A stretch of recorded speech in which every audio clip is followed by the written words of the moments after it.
رسول اللہ صلی اللہ علیہ وسلم نے فرمایا ہر شخص صبح کو اٹھتا ہے تو اپنے نفس کا سودا کرتا ہے، یا تو اسے آزاد کراتا ہے یا اسے ہلاک کر دیتا ہے، یعنی یا تو اچھے کام کرتا ہے، نیکی کے کام کرتا ہے جن کی وجہ سے وہ دوزخ سے بچ جاتا ہے، یا پھر ایسے کام کرتا ہے کہ جو اس کو ہلاک کر دے، یعنی تباہی کی طرف لے جائیں۔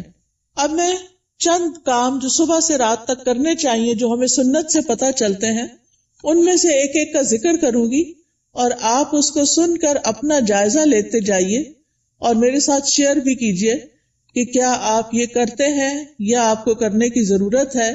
سب سے پہلی چیز کہ جو ہی ہماری آنکھ کھلے ہمیں کیا کرنا چاہیے؟ دعا پڑھنی چاہیے۔ کس کس کو یہ دعا آتی؟ الحمدللہ، لیکن سب کو نہیں آتی۔ میری گزارش ہوگی سب بہنوں سے کہ اس دعا کو خود بھی سیکھیں اور اپنے بچوں کو بھی سکھائیں۔ وہ دعا کیا ہے؟ الحمدللہ الذی احیانا بعدما اماتنا والیہ النشور۔ اور ایک اور دعا بھی ہے، اگر وہ بھی آتی ہے تو ٹھیک، نہیں تو وہ بھی اچھا ہے۔ الحمدللہ الذی رد علی روحی واذن لی بذکرہ۔ اللہ کا شکر ہے جس نے میری روح لوٹا دی اور مجھے اپنے ذکر کی اجازت دے دی، کہ مجھے توفیق دے دی۔ کیونکہ آپ دیکھیں کتنے ہی لوگ ہیں جو سوتے ہیں تو پھر جاگتے نہیں۔ ابھی ریسنٹلی میری ایک بہت عزیز ساتھی کے ہسبینڈ کا انتقال ہوا ہے۔ وہ صبح اٹھے ہیں، فجر کے وقت نماز پڑھی ہے، اپنے معمولات کیے ہیں، پھر اشراق پڑھی ہے اور دوبارہ آرام کرنے کے لیے لیٹ گئے۔ ہم میں سے اکثر لوگ یہ کرتے ہیں نا، راتیں چھوٹی ہوتی ہیں، موسم بھی گرم ہوتا ہے، رات کو سوتے ہوئے دیر ہو جاتی ہے تو انسان پھر کیا کرتا ہے، اٹھنے کے بعد پھر لیٹ جاتا ہے، اور وہ اسی طرح لیٹ گئے ہیں لیکن پھر دوبارہ نہیں اٹھے۔ ہمیں سے کسی کو نہیں پتا کہ جب وہ سوئے گا تو دوبارہ اٹھے گا یا نہیں۔ اس لیے معمول بنا لیجئے کہ ذکر کر کے سونا ہے اور اٹھتے ہوئے بھی اللہ کا شکر ادا کرنا ہے کہ اس نے ہماری روح، ہماری جان ہمیں واپس لوٹا دی۔ تو دن کا آغاز اللہ کی حمد و ثنا، اللہ کی تعریف، اور اس بات کے ساتھ وَإِلَيْهِ النُّشُورُ کے واپس جانا ہے۔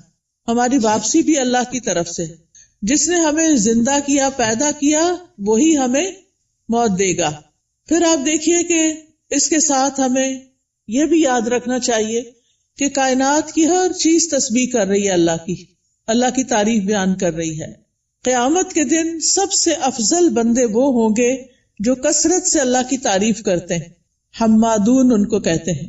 اور ایک دفعہ الحمدللہ کہنا میزان کو نیکیوں سے بھر دیتا ہے، یعنی صبح صبح اب ہم الحمدللہ کہیں تو گویا ہم نے اپنے لیے ایک بہت بڑا ذخیرہ نیکیوں کا اکٹھا کر لیا۔ اور ویسے بھی شکر ادا کرنا جو ہے وہ اللہ تعالیٰ کو بہت پسند ہے۔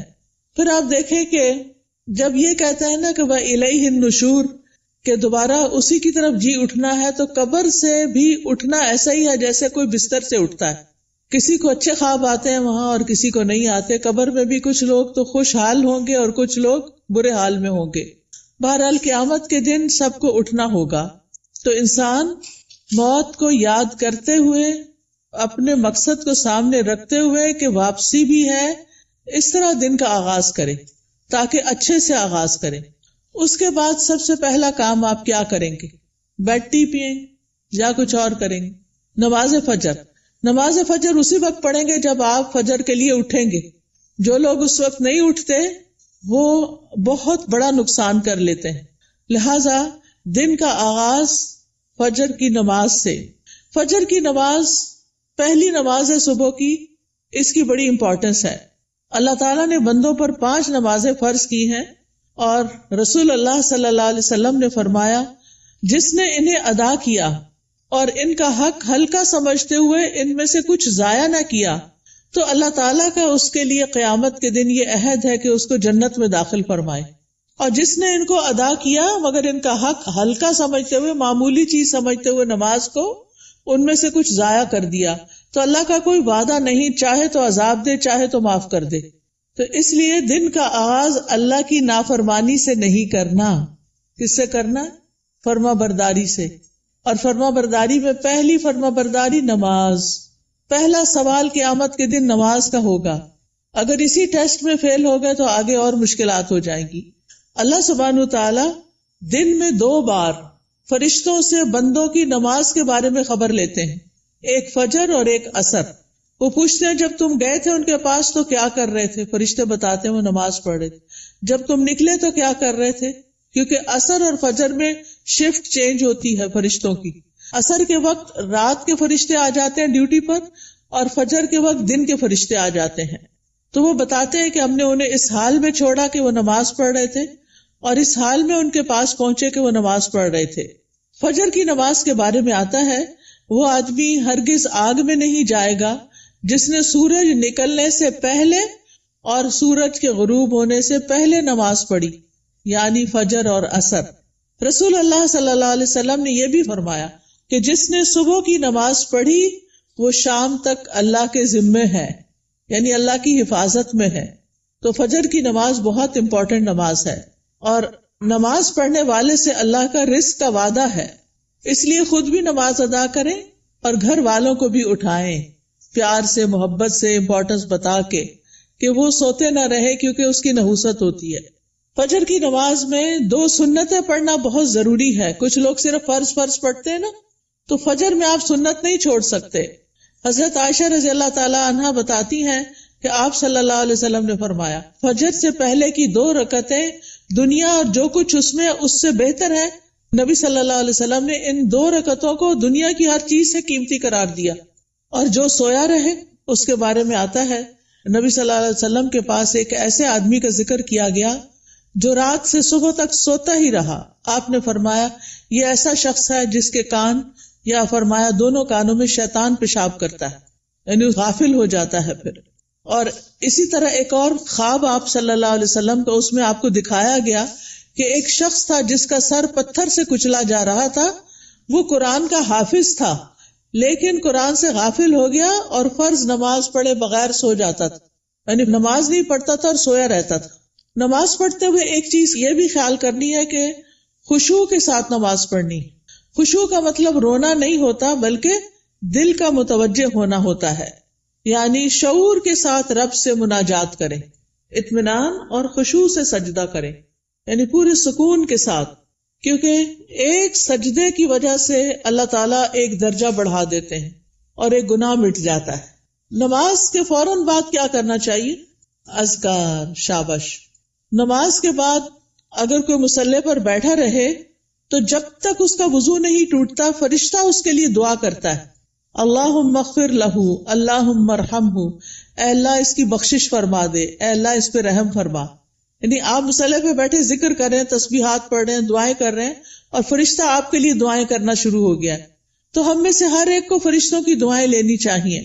اسی طرح ہر نماز کے بعد 33 بار سبحان اللہ، 33 بار الحمدللہ، اور 34 بار اللہ اکبر پڑھنا چاہیے، اور آخر میں لا الہ الا اللہ وحدہ لا شریک لہ لہ الملک و لہ الحمد وہو علی کل شیء قدیر پڑھا جائے تو جو ایسا کرے گا اس کے سارے گناہ معاف کر دیے جائیں گے۔ ٹھیک ہے، چاہے وہ سمندر کی جھاگ کے برابر ہو۔ کتنی بڑی بات ہے نا یہ، اس لیے اس کا اہتمام کیا رکھنا ہے۔ اگر کسی وجہ سے آپ مصروف ہیں، 33 بار نہیں پڑھ سکتے تو 10 بار بھی پڑھ سکتے ہیں۔ ٹھیک ہے، پھر یہ کہ انگلیوں پر تسبیح کریں، کیونکہ انگلیاں قیامت کے دن کیا کریں گی؟ گواہی دیں گی۔ ہر فرض نماز کے بعد آیت الکرسی ضرور پڑھیں۔ اس کا فائدہ کیا ہے؟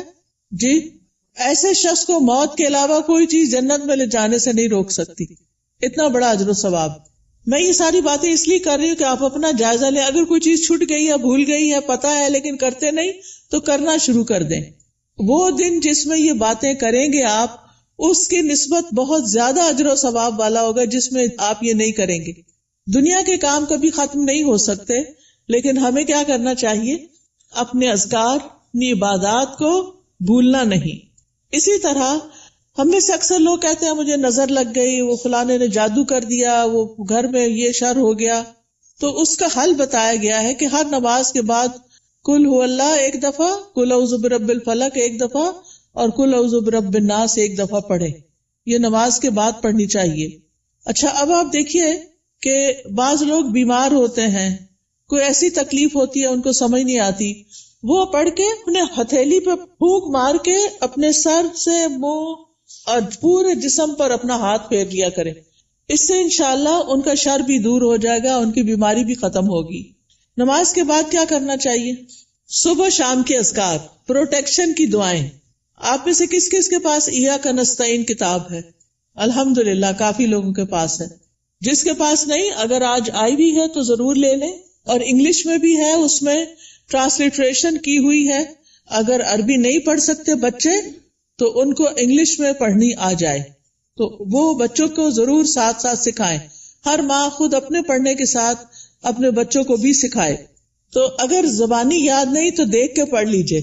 انشاءاللہ جب آپ پروٹیکشن کی دعائیں پڑھیں گے تو آپ نظر سے، حسد سے اور بہت سے شر سے بچ جائیں گے. ٹھیک ہے نا؟ ایسا نہیں کہ لوگوں کی نظر تیز ہوتی ہے، ایسا ہے کہ ہمارے اوپر پروٹیکشن وال نہیں ہوتی کیونکہ ہم اذکار نہیں کرتے. اور پھر آپ دیکھیے کہ اگر کوئی شخص آپ میں سے جیسے بزرگ خواتین جن پہ بچوں کی، چھوٹے بچوں کی ذمہ داری نہیں یا گھر کے بہت سارے کام کاج نہیں، تو وہ فجر کی نماز سے سورج طلوع ہونے تک بیٹھے رہے مصلی پر. کیونکہ رسول اللہ صلی اللہ علیہ وسلم نے فرمایا جو شخص صبح کی نماز جماعت کے ساتھ ادا کرے پھر بیٹھا اللہ کا ذکر کرتا رہے یہاں تک کہ سورج نکل آئے، پھر 2 رکعتیں پڑھے اشراق کی، یعنی اس کے لیے ایک حج اور عمرے کا ثواب ہے. کوئی معمولی اجر؟ کتنا بڑا اجر کما لیتے ہیں وہ لوگ جو تھوڑا صبر سے بیٹھے رہتے ہیں فجر کے بعد اور نفل پڑھ کے اٹھتے ہیں، اور 2 رکعتیں ہی پڑھنی ہوتی ہیں. تو انسان کا دل، اس کی روح، یہ سیراب ہو جاتے ہیں ان اعمال سے جو ابھی تک میں نے آپ کو بتائے. آپ کے لیے خیر و برکات کے دروازے کھل جاتے ہیں، دنیا اور آخرت میں سلامتی کا ذریعہ ہے، عظیم اجر و ثواب کا ذریعہ ہے، شر کے آنے سے پہلے، تکلیف کے آنے سے پہلے، واقع ہونے کے بعد اسے ہٹانے کا ذریعہ ہے. یہ دعائیں، یہ جو میں بتا رہی ہوں نا پروٹیکشن کی دعائیں جو ہیں، رب کے سامنے فقر اور عاجزی کا اظہار بھی ہے، اللہ تعالیٰ کی نعمتوں کا اعتراف بھی ہے. اور یہ ایسے ہی ہے جیسے کوئی دشمن سے بچنے کے لیے اپنے آگے کوئی بال کھڑی کر لے. تو انشاءاللہ اگر ساری نہیں بھی پڑھ سکتے تو معوذتین، بسم اللہ الذی لا یضر، اعوذ بکلمات اللہ التامات من شر ما خلق، اور کچھ اور مختصر دعائیں پڑھ کے اپنے اوپر بھی پڑھیں اور بچوں کو بھی پڑھنا سکھائیں. اس کے بعد کیا کریں گے یہ بتائیے؟ تلاوت کریں، چاہے تھوڑی سی کیوں نہ کریں. اور اگر میں سمجھتی ہوں بچوں کے اسکول جانے کا وقت ہوتا ہے تو اپنی تلاوت کا وقت نہیں رہتا، پھر آپ کیا کریں؟ اپنے فون پر قرآن مجید کا کچھ نہ کچھ حصہ ریگولر لگا دیں. کوئی پورے قرآن کو ڈاؤن لوڈ کر لیں، اب تو ایسی ویب سائٹس بھی ہیں، وہاں سے آپ شروع کریں، الحمد سے الناس تک پورا کریں. ہر روز تلاوت لگا دی، بچے بھی تیار ہو رہے ہیں، آپ بھی کچن میں کام کر رہی ہیں اور ساتھ ساتھ تلاوت سنیں. کیوں؟ ان الذین یتلون کتاب اللہ واقاموا الصلاۃ وانفقوا مما رزقناہم سرا وعلانیۃ یرجون تجارۃ لن تبور. بے شک جو لوگ اللہ کی کتاب کی تلاوت کرتے ہیں، اور تلاوت کا عربی میں معنی فالو کرنا بھی ہوتا ہے، سمجھ کے پڑھنا، اور انہوں نے نماز قائم کی اور جو کچھ ہم نے انہیں دیا ہے اس میں سے انہوں نے پوشیدہ اور ظاہر خرچ کیا، وہ ایسی تجارت کی امید رکھتے ہیں جو کبھی برباد نہ ہوگی. یہ لوگ اللہ کے ساتھ ایک بزنس کر رہے ہیں. یہ چیزیں یہ پڑھتے ہیں، تلاوت کرتے ہیں، قرآن پڑھتے ہیں، لوگوں پہ خرچ کرتے ہیں، تو یہ اللہ کے ہاں ایسا اجر، اتنا پروفٹ پائیں گے کہ سوچ بھی نہیں سکتے، تاکہ وہ انہیں ان کے اجر پورے پورے دے اور اپنے فضل سے انہیں زیادہ بھی دے. بے شک وہ بے حد بخشنے والا نہایت قدردان ہے. تو پیاری بہنوں، تلاوت کو نہیں چھوڑنا، چاہے ایک صفحہ ہی کیوں نہ ہو، ایک ربع ہی کیوں نہ ہو، ہاف جز کیوں نہ ہو، ایک پارہ کیوں نہ ہو. میرے ایک بہنوئی تھے، فوت ہو گئے، اللہ تعالیٰ ان پہ رحم فرمائے.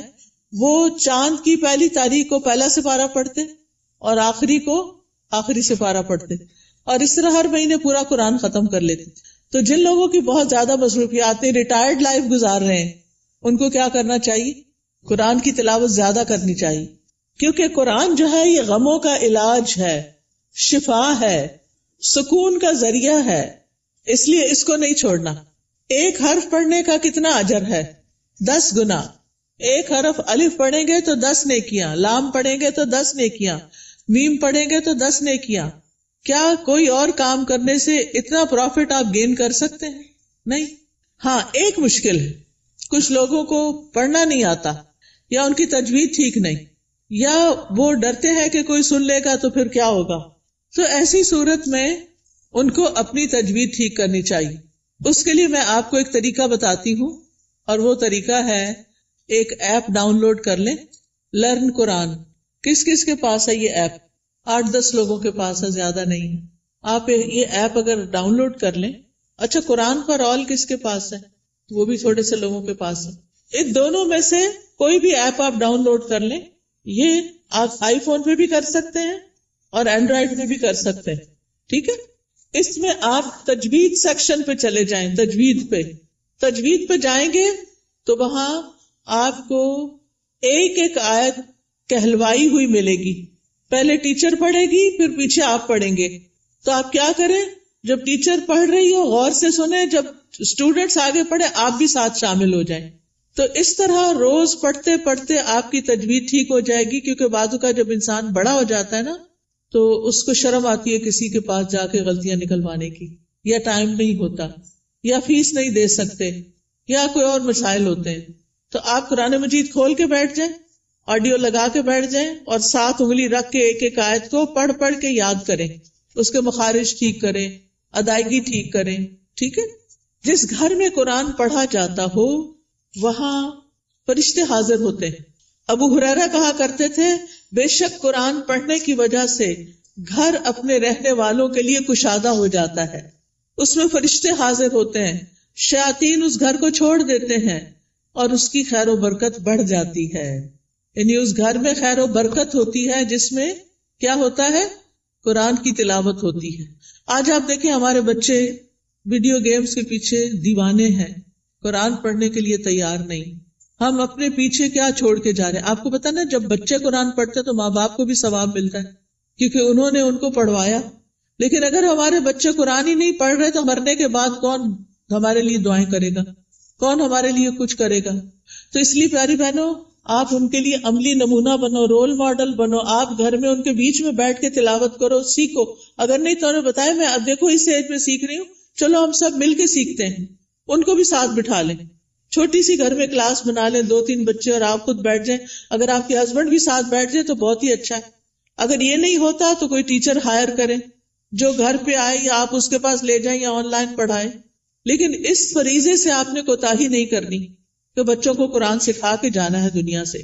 اور جس گھر میں قرآن نہیں پڑھا جاتا وہ اپنے رہنے والوں کے لیے تنگ ہوتا ہے، نحوست ہوتی ہے اس میں.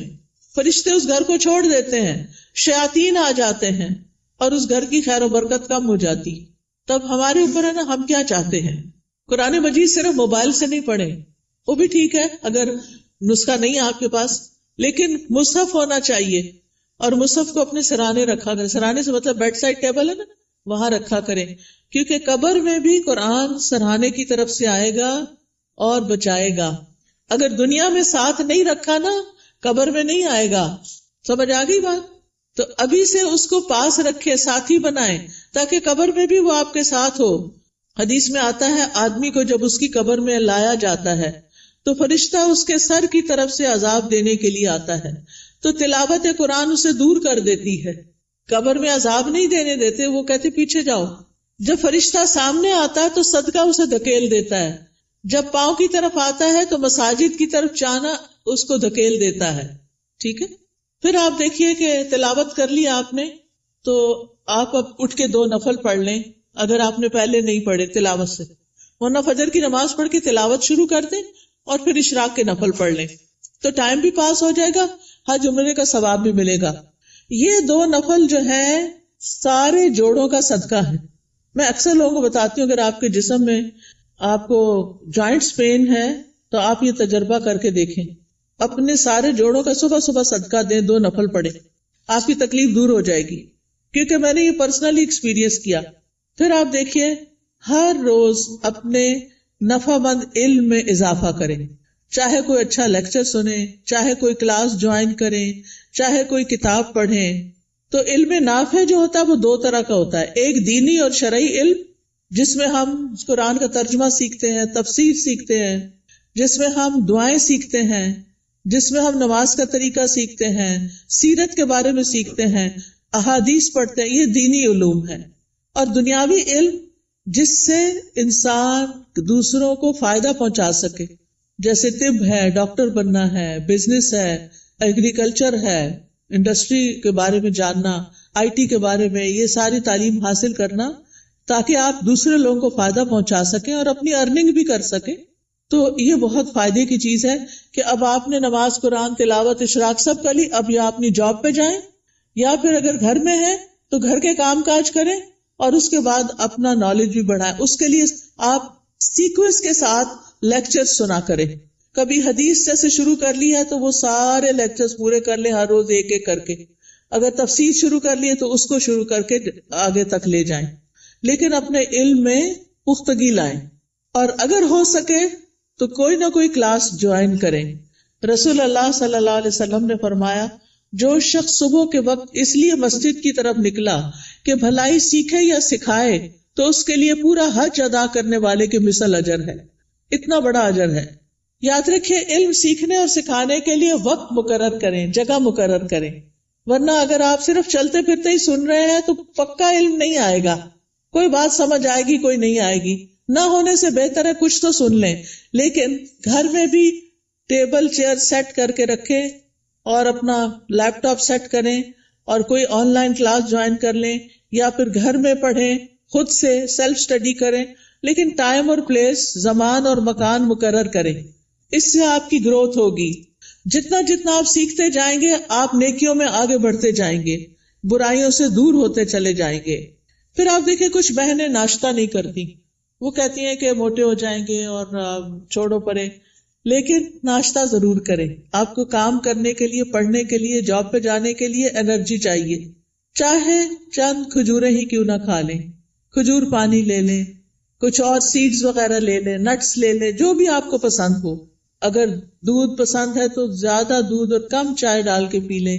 بہت سے لوگ صرف کافی پی لیتے ہیں، تو وہ درست نہیں کہ آپ اپنے آپ کو صرف ایسی چیزوں پر کہ جو آپ کے اندر کیفین ڈالے اور آپ صرف اس کی وجہ سے ایکٹیو اور غذائیت نہ ہو، تو آپ دیکھیں کہ پھر آپ سے بہت سے کام ہو نہیں پاتے، آپ جلدی تھک جاتے ہیں.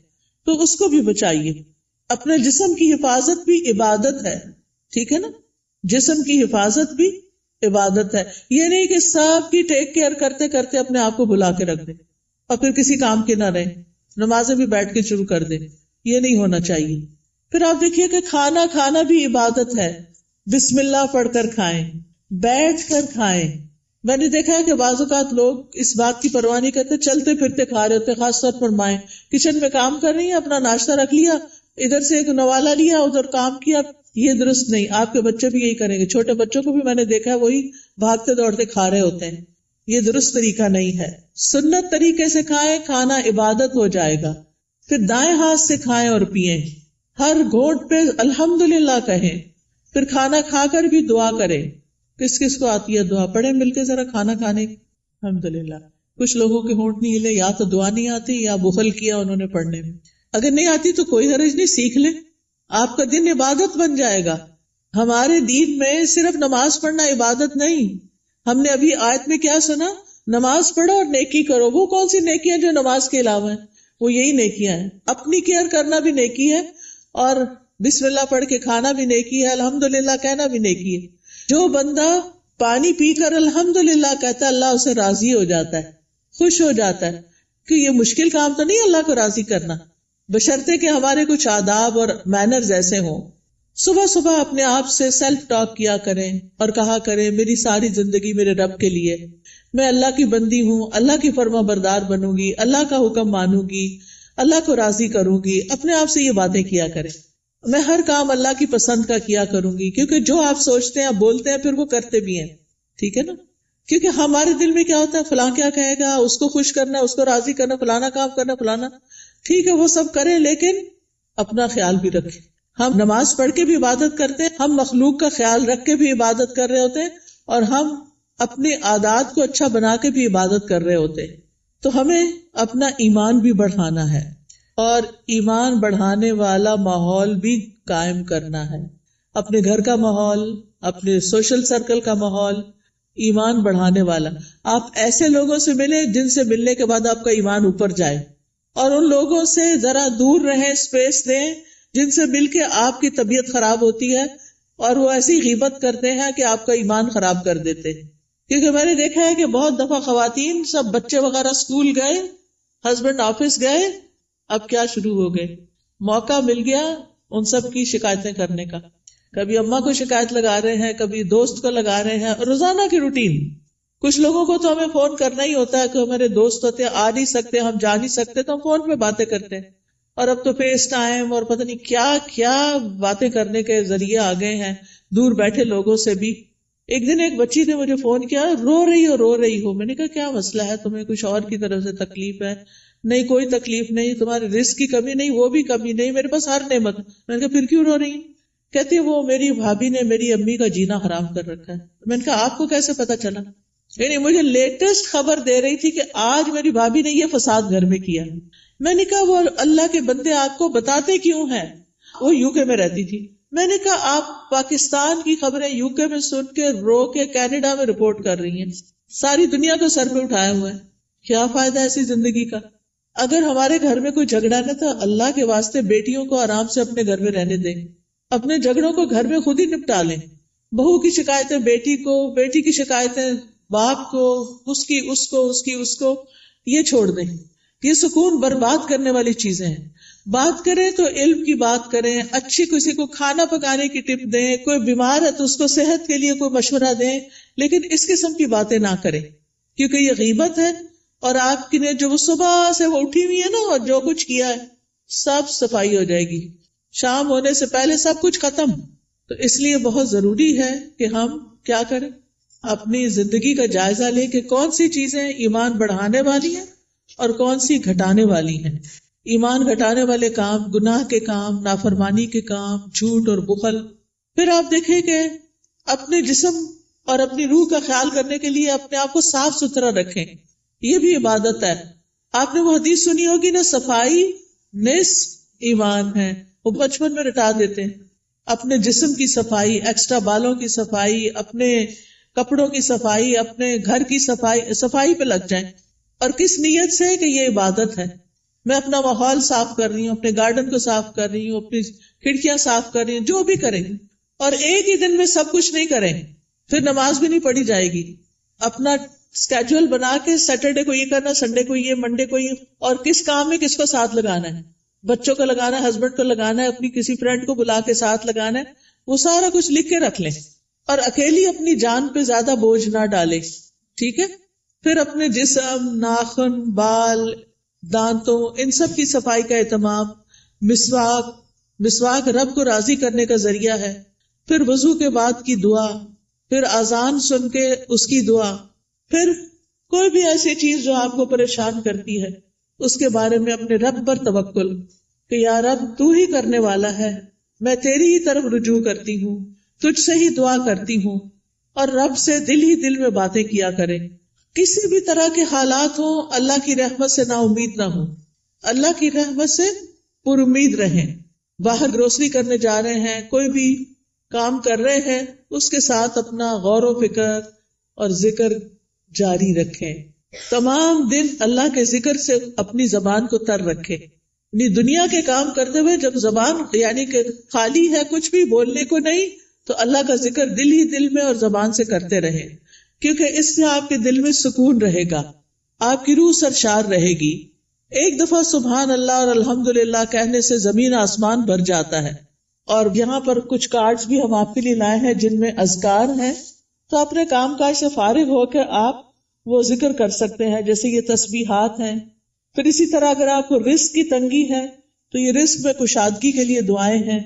پھر اگر کسی اہم کام میں آپ کو مشورہ کرنا تو یہ استخارہ ہے، استخارہ کیسے کریں اور اس کی دعا. پھر اسی طرح اللہ کا شکر ادا کرنے کے لیے یہ الحمدللہ کا کارڈ ہے، یہ دعائیں ہیں شکر ادا کرنے کی، اللہ کی تعریف کی، کیونکہ اللہ کی تعریف کرنے والے قیامت کے دن سب سے افضل بندے ہوں گے. پھر یہاں کچھ تسبیحات بتائی گئی ہیں، ان کا انگلش میں بھی ٹرانسلیشن ہے جن کے بہت بڑے بڑے فائدے ہیں. پھر آپ دیکھیے اگر قرض سے پریشان ہیں، مالی معاملات میں، تو یہ دعائیں ہیں، ان کا بھی انگلش ٹرانسلیشن موجود ہے. پھر یہ پروٹیکشن کی دعائیں ہیں. تو آپ دیکھیے کہ معمولی قیمت کے یہ کارڈ جو ہیں آپ کی زندگی میں بہت بڑی تبدیلی لا سکتے ہیں.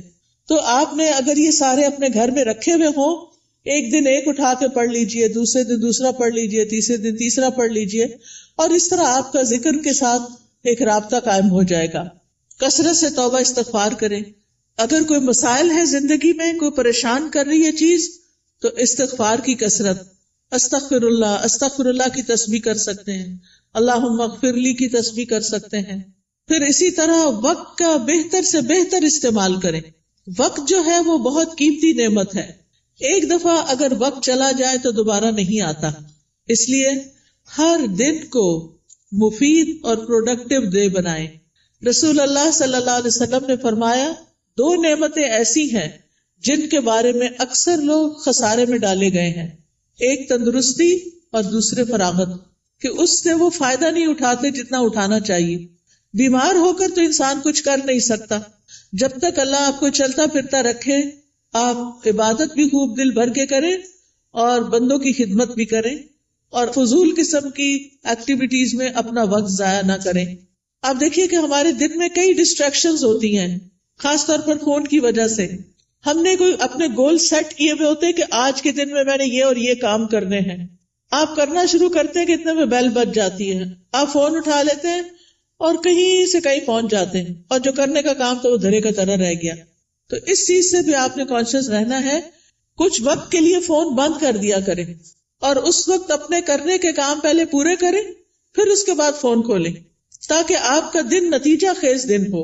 جب انسان اپنے کرنے کے کام کر لیتا ہے تو اس کو ایک خاص سیٹسفیکشن ہوتی ہے، خاص خوشی نصیب ہوتی ہے. تو آپ اپنے کرنے کے کاموں کی لسٹ بنائیں، اپنے مقاصد کو دہرایا کریں، بے مقصد چیزوں سے خود کو دور رکھیں، اور جو ٹارگٹ آپ حاصل کرنا چاہتے ہیں اس کے لیے دیکھیں کہ آپ کو کیا کیا چاہیے، وہ بھی لکھ لیں.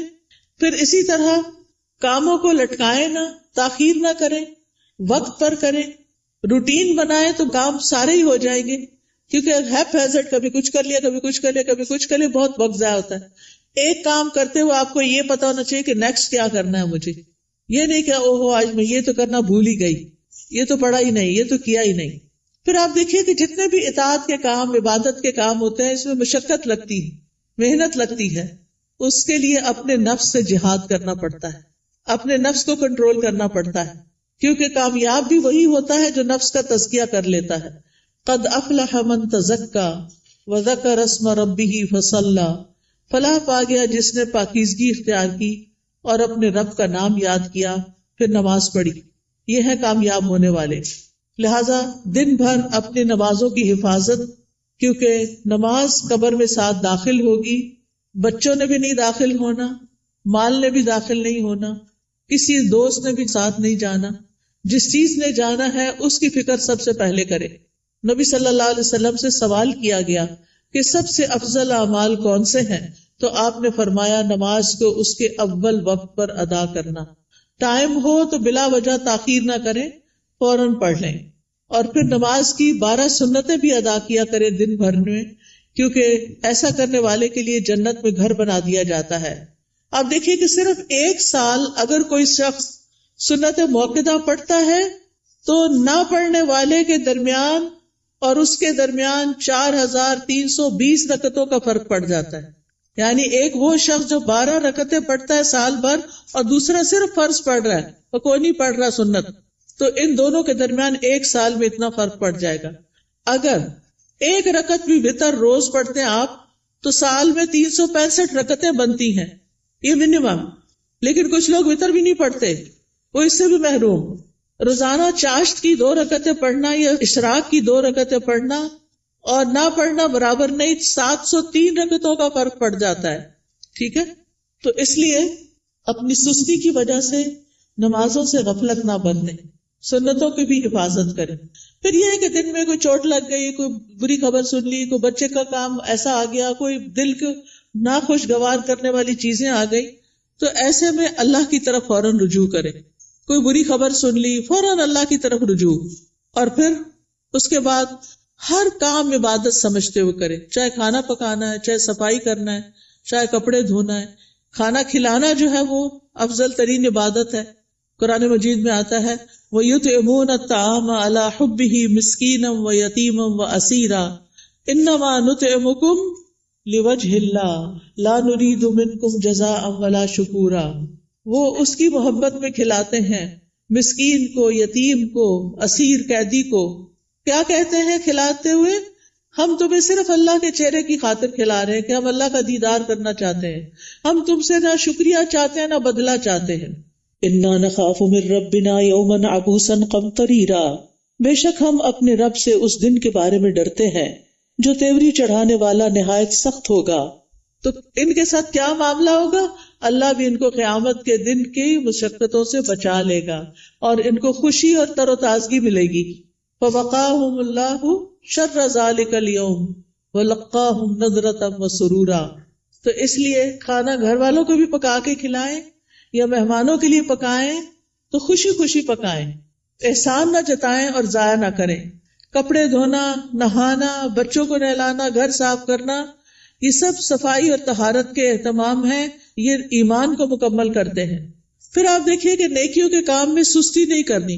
نیکی کا کوئی بھی کام، آپ کی دوست نے فون کر دیا کہ فلاں شخص بیمار ہے، غریب ہے، اس کے لیے مدد کرنی ہے، آپ بھی اپنا کچھ حصہ ڈال دیا، صدقہ کر دیا. تو نیکی کے ہر کام میں حصہ ڈالا کریں. حضرت ابوبکر کے بارے میں آتا ہے، نبی صلی اللہ علیہ وسلم کی مجلس میں لوگ بیٹھے ہوئے تھے. آپ نے پوچھا آج تم میں سے کس نے روزے کی حالت میں صبح کی ہے؟ حضرت ابوبکر رضی اللہ عنہ نے عرض کیا میں نے. آپ نے پوچھا آج کس نے مریض کی عادت کی؟ انہوں نے کہا میں نے. آپ نے پوچھا تم میں سے جنازے میں کس نے شرکت کی؟ انہوں نے کہا میں نے. آپ نے پوچھا کس نے مسکین کو آج کھانا کھلایا؟ تو ابوبکر کہتے ہیں میں نے رضی اللہ عنہ. تو نبی صلی اللہ علیہ وسلم نے فرمایا جب کسی شخص کے لیے ایک ہی دن میں یہ خصلتیں جمع ہو جائیں وہ جنت میں ضرور داخل ہوگا. یہ جنت میں جانے والے کام. اچھا ہمیں پتہ چلتا رہتا ہے کوئی بیمار ہے، اچھا کہتے اچھا اللہ اس کو شفا دے، بس ادھر ہی بیٹھ گئے، خبر نہیں لیتے. ہمیں پتہ ہوتا ہے کہ کوئی بھوکا ہے یا نہیں کھانا پکا سکتا یہ کھا سکتا، ہم کر سکتے ہیں تو ہم توجہ نہیں کرتے. ہم راشن کا انتظام کر سکتے، ہم کسی بھی طرح مدد کر سکتے ہیں، لیکن اس کی طرف توجہ کرنے کی ضرورت ہے. پھر اللہ کی نافرمانی سے بچیں، جہنم کو سامنے رکھتے ہوئے گناہوں سے بچیں. یعنی صرف نیکی کے کام کرنا کافی نہیں، گناہوں سے بچنا بھی بڑا ضروری ہے. پھر لوگوں کے ساتھ معاملہ کرتے ہوئے اچھے اخلاق سے پیش آئیں. سب سے پہلا حق آپ کے اوپر والدین کا ہے. زندہ ہیں تو ان کی زیارت کو جائیں، ان سے بات کریں، ان کے لیے دعائیں کریں، ملاقات کریں تو ان کی پیشانی چومیں، ہاتھ چومیں، کیونکہ والدین سب سے زیادہ حسن سلوک کے مستحق ہیں. نماز میں ان کے لیے دعائیں کریں. فوت ہو گئے ہیں تو ان کے لیے دعا کے علاوہ صدقہ کیا کریں. گھر والوں کے لیے باعث خیر بنے، اپنے گھر والوں کو آگ سے بچائیں، ان کو نیکی اور دین کی طرف لا کر.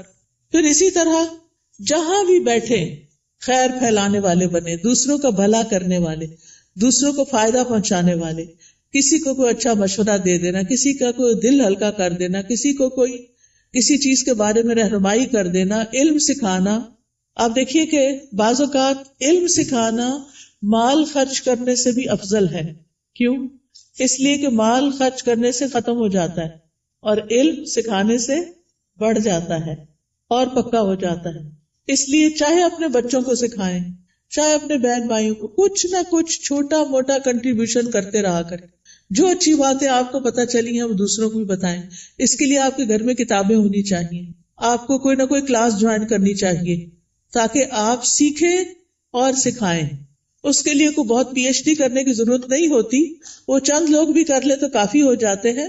باقی لوگ روز مرہ کی چھوٹی چھوٹی چیزیں اور خاص طور پر خواتین اپنے بچوں کی تربیت کرتے ہوئے ان کو آداب اور مینر اور اخلاق سکھائیں گے تو یہ بہت بڑی کنٹریبیوشن ہوگی، وہ آپ کے لیے صدقہ جاریہ بنے گی. تو لوگوں کے ساتھ اچھے اخلاق سے پیش آئیں. ابن قیم کہتے ہیں آدمی کی برکت یہ ہے کہ وہ جہاں بھی مقیم ہو خیر کی تعلیم دے، خیر پھیلائے.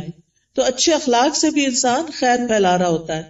پھر اسی طرح دور پار ریلیٹیوز کی خبر گیری کرنا، پڑوسیوں کی خبر گیری کرنا، مریضوں کی خبر گیری کرنا، ملاقات کے وقت سلام کرنا، اپنے آس پاس کے لوگوں کا ہاتھ پٹانا، ان کے ساتھ تعاون کرنا. گھر میں اگر آپ کے علاوہ اور لوگ رہتے ہیں، اگر آپ بچے اور والدین ہیں تو ان کے کاموں میں ان کا ہاتھ بٹانا، کسی رشتہ دار کو ڈرائیو کر کے ہاسپٹل تک لے جانا. یعنی چھوٹے چھوٹے کام ہیں جن میں آپ دوسروں کے لیے خیر اور بھلائی کا باعث بنے. کسی پر خرچ کرنا، اپنے عزیزوں پیاروں کو تحفے تحائف دینا، یہ سارے نیکی اور خیر کے کام ہیں جو آپ کے دن کو افضل بنا دیتے ہیں. پھر زبان کی حفاظت، یہ بڑی ضروری ہے، کیونکہ جو بات بھی ہم کرتے فرشتے لکھ لیتے ہیں. تو فضول باتیں نہیں کرنی، کیونکہ ہماری انرجی ضائع ہوتی ہے اس میں بھی. کام کی بات کرنی ہے. انسان کے اسلام کا حسن یہ ہے کہ بیکار باتوں سے کنارہ کشی کرے.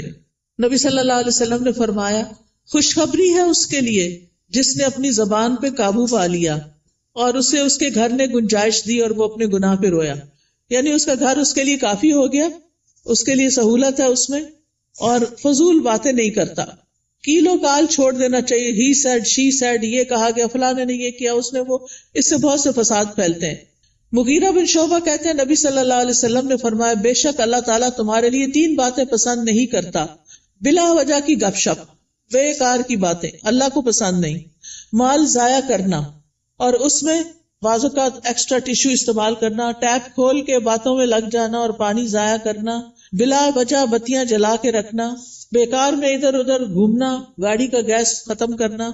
یعنی چھوٹی چھوٹی چیزوں میں بچت کرنی چاہیے. پھر اسی طرح یہ ہے کہ کسی کو زبان سے اذیت نہیں دینی چاہیے، کثرت سے صدقہ کرنا چاہیے، فقراء مساکین کا خیال کرنا چاہیے. پھر ایک اور بات یہ کہ غصے اور ناراضگی سے بچنا چاہیے. قرآن مجید میں جنت میں جانے والوں کی جو خوبیاں بتائی گئی ہیں وہ کیا ہے؟ وَالْكَاظِمِينَ الْغَيْظَ وَالْعَافِينَ عَنِ النَّاسِ وَاللَّهُ يُحِبُّ الْمُحْسِنِينَ. وہ غصہ پی جانے والے ہوتے ہیں اور کیا کرتے ہیں؟ لوگوں کو معاف کرتے ہیں. یہ کام بڑا مشکل ہے، لوگوں کو معاف کرتے ہیں. اللہ ایسے محسنوں سے محبت کرتا ہے. اگر ہمیں پتا چلے کہ کسی کو معاف کرنے سے اللہ مجھ سے محبت کرے گا تو ہمیں کیا مشکل ہے کہ جھگڑا چھوڑ دیں. لیکن بعض اوقات ہم ایگو کا مسئلہ بنا کے جھگڑا نہیں چھوڑتے، جس کی وجہ سے ہم اللہ کی نظر میں بھی گر جاتے ہیں اور بندوں کی نظر میں بھی. کوئی رسپیکٹ نہیں رہتی جھگڑا کرنے والوں کی. تو اس لیے بہت ضروری ہے کہ لوگوں کو معاف کرتے جائیں، کیونکہ وہ انسان ہے. یا تو یہ نہ کہ ہم نے کبھی کوئی غلطی نہ کی ہو، اگر ہم سے بھی غلطیاں ہوتی ہیں تو پھر دوسروں کو معاف کرنے میں کیا مشکل ہے. پھر قطع رحمی سے بچیں، رشتہ داروں سے تعلق قائم رکھیں، چاہے وہ آپ سے نہ بھی ملنا چاہیں. دوسروں پر ظلم سے بچیں، کیونکہ مظلوم کی آہ فوراً اوپر پہنچتی ہے. دل کی سختی سے بچیں، برے خیالات اور بدگمانیوں سے بچیں، غیبت کرنے اور سننے سے بچیں. مشکل وقت میں اللہ سے مدد مانگیں اور صبر کریں. آج ایک بچی کا میسج آیا کہ میری امی نے میرے بارے میں ایسا اور ایسا کہا ہے، میں اس وقت سے رو رہی ہوں، بہت میری طبیعت خراب ہو گئی. تو میں نے کہا پھر صبر کس چیز کا نام؟ اگر آپ نے اس وقت اپنے آپ کو سنبھالنا نہیں اور اس کو اتنا دل پہ لے لینا ہے، آپ اسٹرانگ بنیں. ماں باپ جب کوئی تنقید کرتے ہیں نا تو وہ ہمیں سمجھانے کے لیے، ہمیں میچور کرنے کے لیے کرتے ہیں، ہمارے دشمن نہیں ہوتے. تو چیزوں کو ان کے صحیح رخ سے لیں. ماں باپ مارے بھی ڈانٹے بھی تو بھی معاف کریں، ان کی عزت میں کمی نہ آنے دیں. اور اگر پریشانی گھیر لے تو لا الہ الا اللہ کثرت سے پڑھیں. اللہ اللہ ربی لا اشرک بہ شیئا لا الہ الا انت سبحانک انی کنت من الظالمین. اور دیگر دعاؤں کو اور اذکار کو لازم کر لیں، جس کا میں نے ابھی آپ کو تعارف کرایا. تنگی کے بعد پھر آسانی کا انتظار کریں، کیونکہ ان مع العسر یسرا. ایسا نہیں کہ صرف تنگی آئے گی، آسانی بھی ساتھ آئے گی. اور اس سارے کاموں میں دن گزار کے پھر رات کا وقت آ گیا، اب سونے کی تیاری ہے. سونے سے پہلے آخری کام اللہ کا ذکر ہو. رات کو سورۃ الملک پڑھیں، کیونکہ یہ عذاب قبر سے بچانے والی ہے. اور دعائیں زبانی یاد کر لیں، نہیں تو آپ ایک ایپ ہے دعائیں اردو میں ٹائپ کریں گے یا عربی میں دعائیں تو انشاءاللہ وہ کھل جائے گی. اس میں ساری دعائیں ہم نے جمع کر دی. یا پھر سونے جاگنے کے اذکار والی ایپ جو ہے، اس سے بھی آپ رات کو سوتے وقت بیڈ پہ لیٹ کر بھی دعائیں پڑھ سکتے ہیں. لیکن آخری کلام ہمارا اللہ کا ذکر ہی ہونا چاہیے اور اسی حال میں سونا چاہیے. تو یہ ہے ایک مومن کی دن بھر کی روٹین اور دن بھر کے کرنے والے کام، جس سے انسان کے درجات بلند ہو جاتے ہیں. تو اللہ تعالیٰ سے میری دعا ہے کہ اللہ تعالیٰ ہم سب کو اس پر عمل کرنے کی توفیق عطا فرمائے. وآخر دعوانا ان الحمد للہ رب العالمین.